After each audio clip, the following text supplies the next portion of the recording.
So, being anonymous online has made people very irresponsible.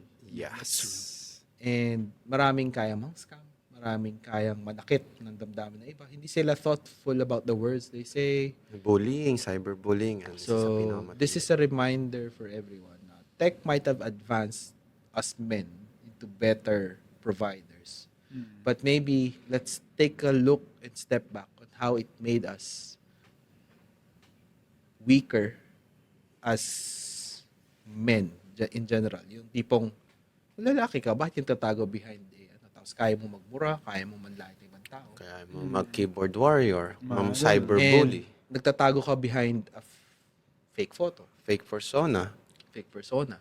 So, that's a topic for another day. But generally, I think it's one of the major disadvantages or a major downgrade for me na most people, wala silang konsensyang magpanggap na ibang tao and inflict harm.